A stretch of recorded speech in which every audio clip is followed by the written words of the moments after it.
plusieurs générations à avancer dans la même direction, pourquoi on laisserait des projets comme Gazoduc ou Projet Bécancour nous faire reculer en arrière? Je suis très satisfaite de voir qu'il y a de plus en plus de monde qui joignent au mouvement, vraiment, parce que comparativement au 15 mars dernier, on a plus que doublé. Puis la motivation des gens, elle va vraiment, mais vraiment pas en diminuant, même si, malheureusement, la manifestation d'aujourd'hui tire bientôt à sa fin. Alors, pour clore à la fois cette marche et ces prises de parole, j'invite Alexis Roy-Letarte, qui est étudiant en secondaire 1, à venir nous parler un petit peu.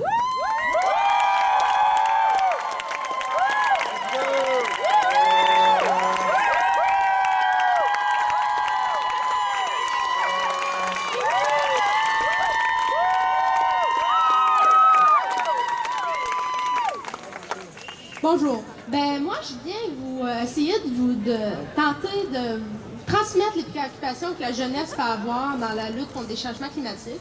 Premièrement, les changements climatiques, c'est une question de justice intergénérationnelle. C'est un devoir qu'on se mobilise pour ma génération qui va devoir subir tous ces changements-là.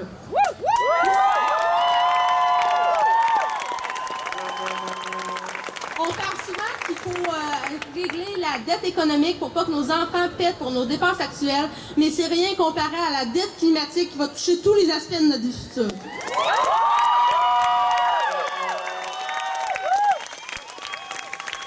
C'est un devoir pour toutes les générations futures. Deuxièmement, c'est aussi un problème de justice internationale.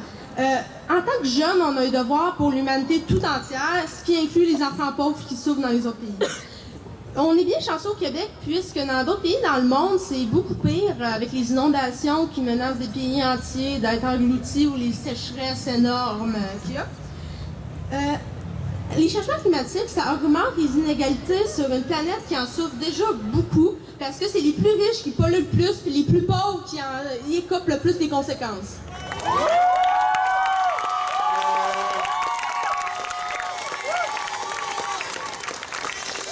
Troisièmement, ça nous pousse à nous organiser pour régler ça. Il faut être radical. Radical, ça vient de radix en latin qui signifie racine. Aller aux racines du problème pour pas qu'il revienne sur une autre forme.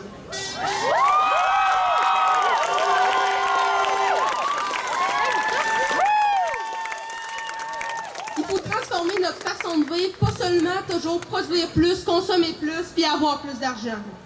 Le réchauffement climatique, c'est une lutte parmi tant d'autres au 21e siècle, que ce soit la lutte contre l'épuisement des ressources, les minerais, l'extinction du monde animal, les poissons, puis la pollution, les continents de plastique. Faut régler ça, mais il va y avoir d'autres problèmes liés à ça pas mal après.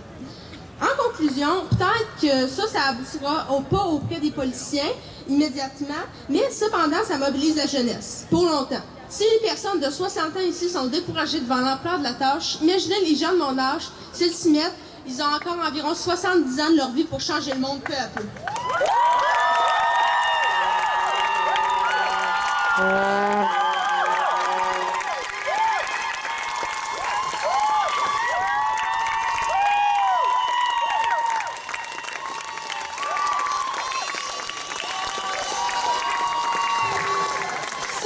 Au Québec, il y a 70 ans, on pense à un Québec dominé par la religion et les prêtres. Tout a changé très rapidement avec la Révolution tranquille. Imaginez si on se met à fondre dans 70 ans, comment le monde peut avoir changé grâce à nous. Mobilisez-vous.